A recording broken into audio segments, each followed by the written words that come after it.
Good morning everyone.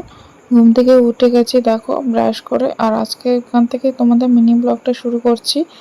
তো দেখো ঘুম থেকে আজকে তাড়াতাড়ি উঠে গেছি, আর দিনটি ছিল তোমার শুক্রবার আজকে। তো দেখো ঘুম থেকে উঠে আজকে যাবো একটু মেয়েকে ডাক্তার দেখাতে। একটু মেয়ের শরীরটা খারাপ আছে, বুঝতে পেরেছো?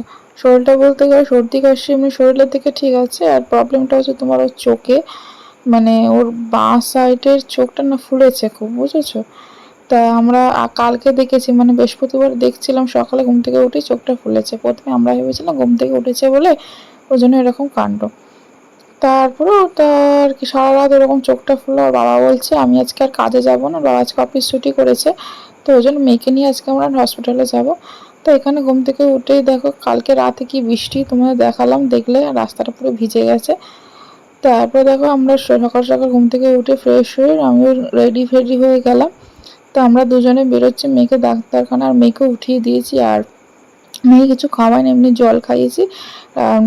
আর আগে খেয়েছে। দেখো এই হসপিটালে চলে এলাম, আমার আসানসোল হসপিটালে। আর এই হসপিটালে আমার মেয়ে হয়েছে, জানো তো।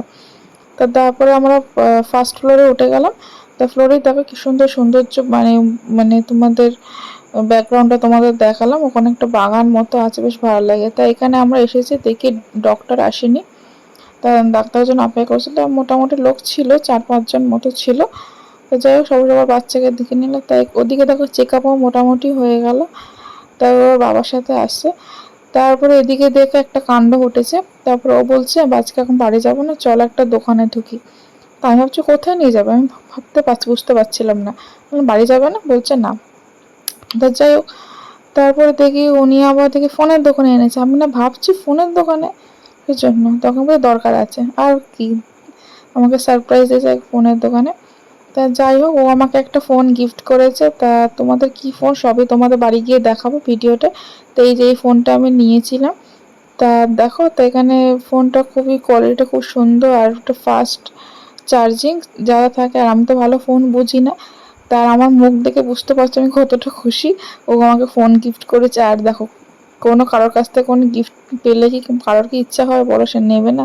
আর আমার তো গিফট নিলেই মানে ইচ্ছা হয় নেওয়ার জন্য। তো যাই হোক, তো এখানে দেখলো ক্যাশ ক্যাশ দিয়ে দিয়েছে।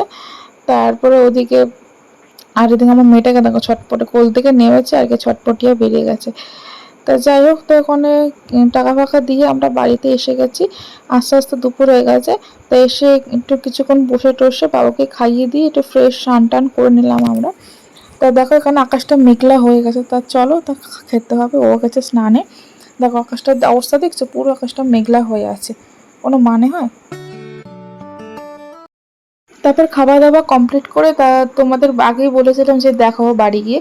তারপরে দেখো যে এটাই হচ্ছে আমার ফোন, নিউ ফোন। তা ফোনের নাম হচ্ছে রিয়েলমি ন্যারজো 70 প্রো 5G, বুঝেছো? ফোনের ক্যামেরা কোয়ালিটি খুবই সুন্দর। ট্রিপল ক্যামেরা আছে, ক্যামেরাটা সত্যি খুব সুন্দর। আর ফার্স্টের ক্যামেরাটা তোমার সোনি, বুঝেছো? আর র্যাম রম মানে ওগুলো তো বুঝি না, তারপর প্লিজ একটু ম্যানেজ করে নিও। তোমার র্যাম 8 GB, আর সরি রম 8 GB, র্যাম হচ্ছে 56 GB মনে হয়। যাই হোক, যদি কোনো ভুল করে থাকি ক্ষমা করে দিও। তো ফোনটা তোমাদের আমি দেখাচ্ছি। আর একটা আমরা ওখানে ছবিও তুলে নিয়েছি। আর তোমাদের যে ভিডিওটা করলাম আমি এখন, ওটা আমার পুরোনো ফোনে। তো তোমরা ছবিটা বুঝতে পারছো কিনা জানি না, তোমাদের এখন ব্যাক ক্যামেরাতে করে দেখাচ্ছি। তো যাই হোক, তা ভিডিওটা আমি এখান থেকে শেষ করছি এইটুকুই। আর দেখো, তো সঙ্গে সঙ্গে আমার ফোনটা না খুব পছন্দ হয়েছিল। হ্যাঁ, তোমাদের তো একটা কথাই বলা হয়নি, মেয়েকে নিয়ে হসপিটালে গেছিলাম কারণ এটাই যে ওর চোখে অ্যালার্জি হয়েছিল। যাই হোক, ভয়েসটা বলা হয়নি। তো দেখো নতুন ফোনে আমরা ছবি তুলে নিয়েছিলাম, কিছু তোমাদের সেন্ড করলাম। চলো টাটা।